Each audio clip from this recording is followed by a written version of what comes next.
Hi everyone, welcome back again di All Coins Update. Untuk kali ini kita bakal ngebahas koin Polkadot. Dan untuk yang rutin itu sesuai dengan pilihan teman-teman di Telegram, yaitu Matic atau Polygon. So kita langsung aja start dari Polkadot dulu.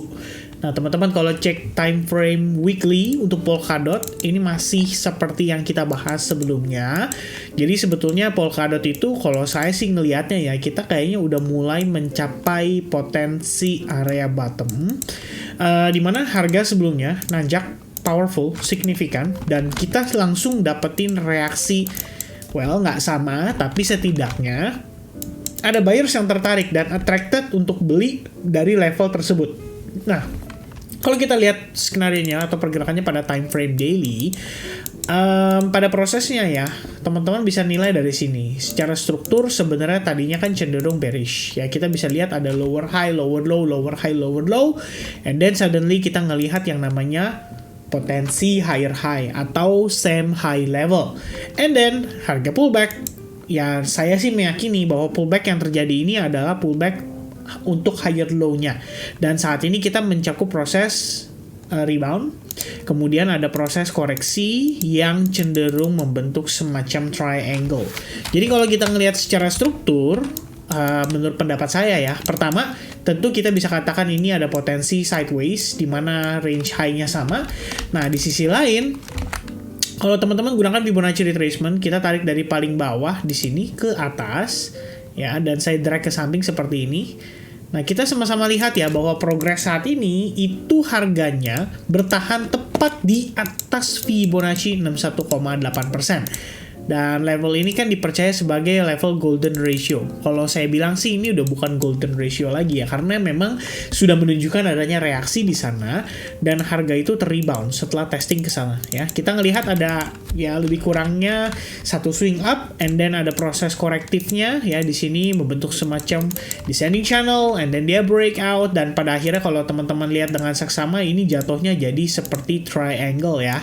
Lebih kurangnya begini teman-teman. Nah, kalau kita lihat triangle itu biasanya ada yang ABC ya. Jadi lebih kurangnya di sini adalah A, B, and then possible C wave, atau ABCDE. Jadi jatuhnya A, B, C, kemudian D dan E, baru kemudian dia rebound atau nanjak gitu ya. Nah, sebenarnya yang dimaksud dengan ABC atau ABCDE itu sebenarnya teman-teman nggak perlu terlalu pusing dengan hurufnya ya, tapi lebih kepada seberapa lama si market itu menghabiskan waktu di dalam si triangle-nya. Kalau misalkan ABC berarti kita lihatnya dia cenderung cepat gitu ya. Tapi kalau misalkan ABCDE berarti kan istilahnya cenderung lebih panjang. Dan nggak pernah ada yang bisa memastikan ya dengan pasti ini loh kayaknya bakal sekian lama di sini gitu ya, nanti tanggal sekian bakal breakout ya. Nah, itu kita nggak bisa tahu pasti.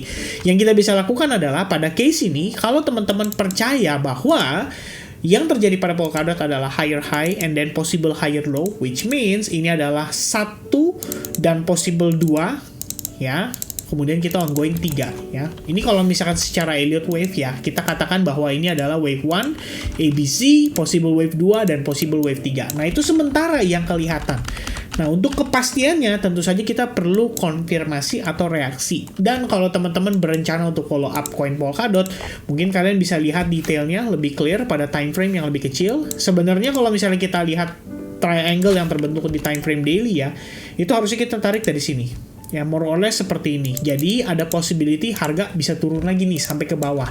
Nah, kalau teman-teman yang mungkin lebih agresif, kalian ngelihat bahwa oh ini kayaknya juga bisa dikatakan sebagai sebuah trend line, maka nggak ada salah juga ya teman-teman. Cuma kalau misalkan harganya turun dan breakdown dari trend line-nya, kalian bisa expect harga mungkin ketahan di trend line yang di bagian bawah, karena memang pada dasarnya kita ngelihat ini sebagai sebuah triangle. Alright. Nah, kalau teman-teman lihat detail pada progres pergerakan saat ini, sebelumnya harga sempat tersideways nih. Ya, dan ini terjadi di time frame 4 jam, teman-teman. Jadi semacam ada akumulasi, lalu harga breakout, naik sangat impulsif, dan secara detail kalau kita geser seperti ini kalau kita lihat di time frame yang lebih kecil ya, mungkin saya munculin di sini aja. Kalian bisa lihat bahwa harga itu kembali lagi ke resistance ya. dan bertahan di atas resistance-nya. Jadi jatuhnya resistance become support.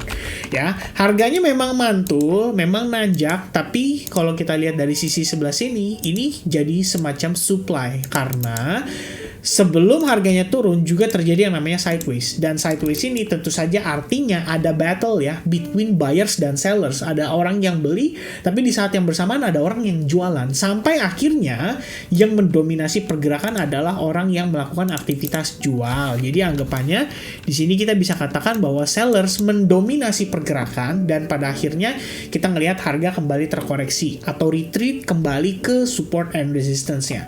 Nah, teman-teman, jadi kalau misalnya kita mau manfaatkan, sebetulnya saya biasanya sih mengencourage teman-teman juga untuk melihat dari time frame yang lebih kecil. Mungkin kalian bisa follow up di time frame 15 menit.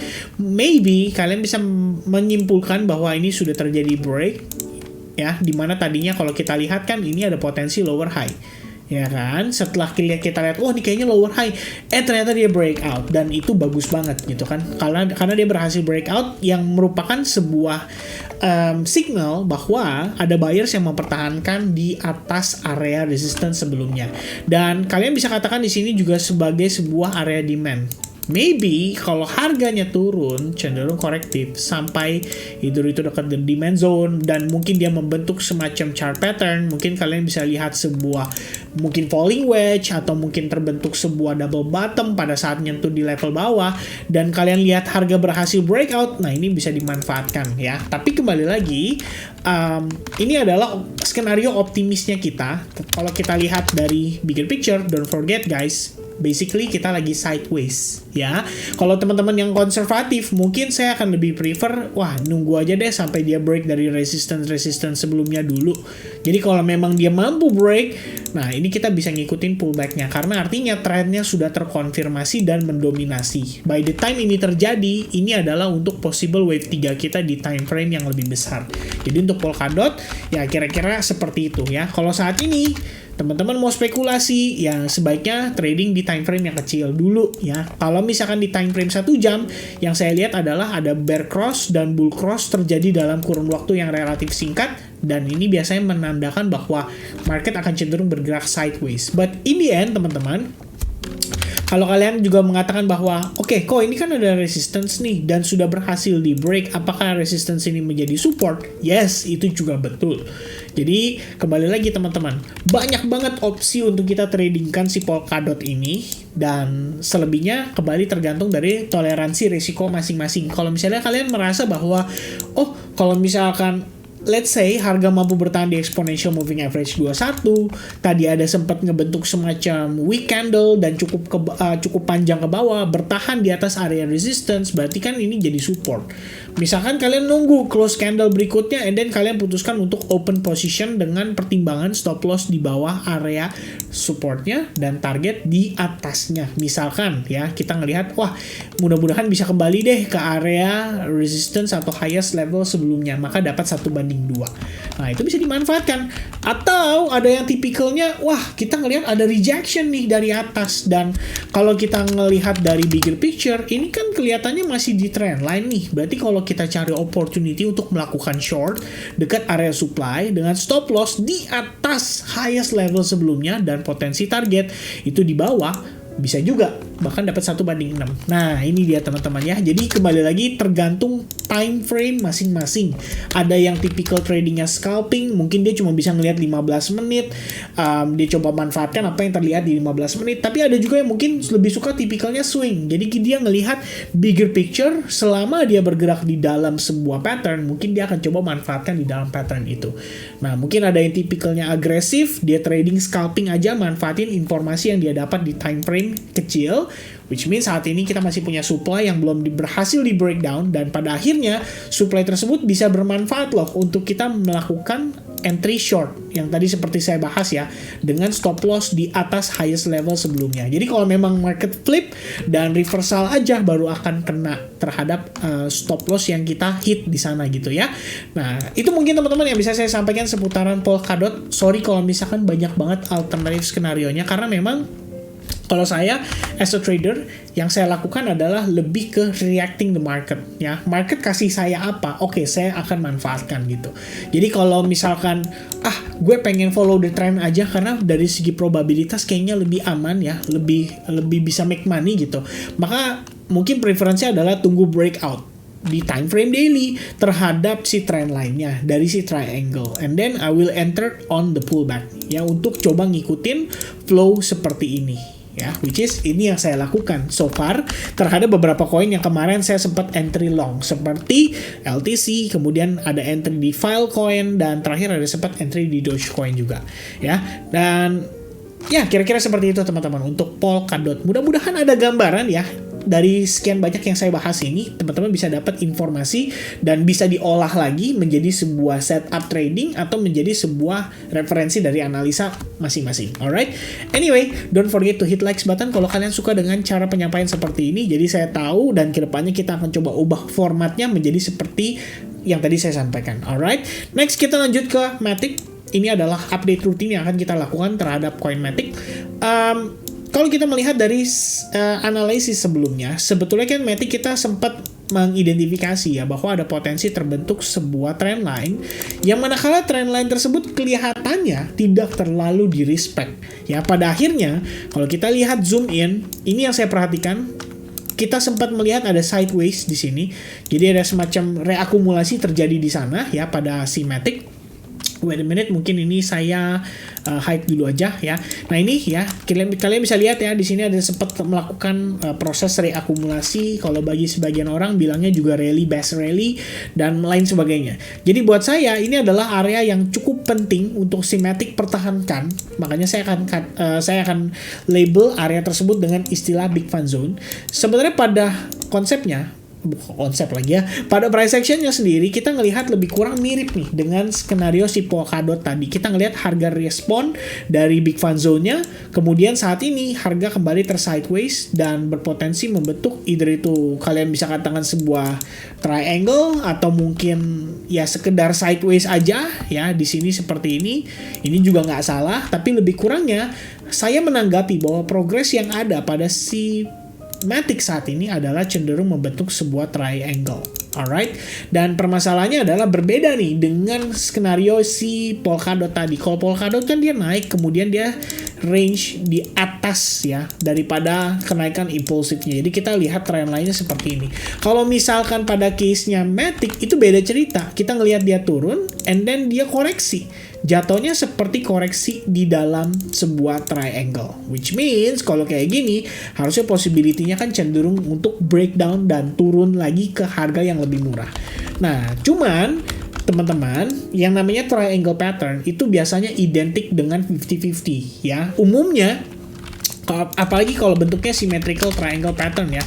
Symmetrical triangle pattern yang ada adalah depend ya kemana dia breakout. Makanya kalau misalkan kita lakukan searching di Google aja, biasanya symmetrical triangle pattern ya dia sih tendensinya ya cenderung mengikuti tren sebelumnya. Jadi kalau misalkan tren sebelumnya adalah turun, harga akan cenderung turun ya. Same like this one, sebelumnya harga naik, kemudian membentuk triangle, and then harga cenderung nanjak gitu. Nah, tapi kembali lagi teman-teman, triangle pattern itu punya probabilitas cenderung 50-50. Kenapa demikian? Karena sebenarnya pada saat triangle ini terbentuk, berarti kan ada indecision ya terhadap para pelaku pasar. Mereka bingung harga tuh mau dibawa kemana? Apakah naik, apakah turun? Dan kalau menurut pandangan saya saat ini, ini kalau dari sisi retail ya, tapi kalau dari sisi whales kan berarti ada sesuatu yang sedang dilakukan sama mereka. Mereka sedang building order. Pertanyaannya adalah apakah mereka melakukan reakumulasi karena kembali lagi dekat dengan area Big Fan Zone, which means ini bisa dikatakan juga dengan istilahnya wajar ya. Jadi kalau mereka numpukin order, mereka beli lagi perlahan-lahan dan pada akhirnya ya kita tinggal tunggu breakout. Nah, daripada kita berasumsi, kita mencoba untuk menebak-nebak. Ini kira-kira Matic bakal breakout atau breakdown ya.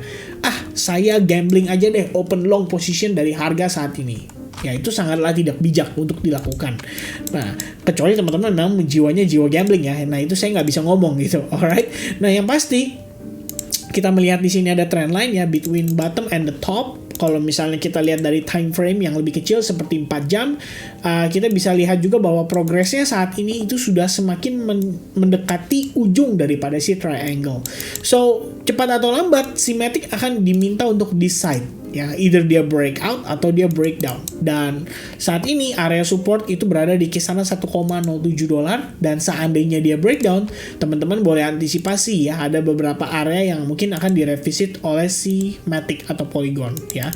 Ada sekitar 1,02 dan terakhir ada 0,97 dolar. Nah, mungkin untuk lebih konservatif kita kasih angka yang lebih di bawah supaya kita bisa lebih waspada, sehingga seandainya ternyata yang terjadi pada Matic adalah breakdown dan pada akhirnya dia retest serta meneruskan pelemahan, teman-teman tahu ya potensi proyeksi targetnya bisa sampai ke level berapa. Nah, untuk chart pattern, kalau misalkan kita menilai bahwa ini ada potensi nih terbentuk semacam cup and handle, maksudnya inverted cup and handle, atau mungkin kalian bilang ini juga istilahnya dengan si head and shoulders, nggak ada masalah karena memang seperti yang kita lihat sama-sama, progresnya saat ini adalah full retrace ya. So far udah 100% terretrace, dan saat ini reboundnya pun cenderung korektif. Jadi kalau kita lihat, seandainya kita gunakan Fibonacci retracement, nah ini ya, kita najak tuh tadi sampai Fibo 61,8%. Dan setelah itu ada rejection lagi dari level itu. Jadi kalau kita slide ke samping, ini ada juga potensi support becomes resistance pada si pergerakan Matic. Alright.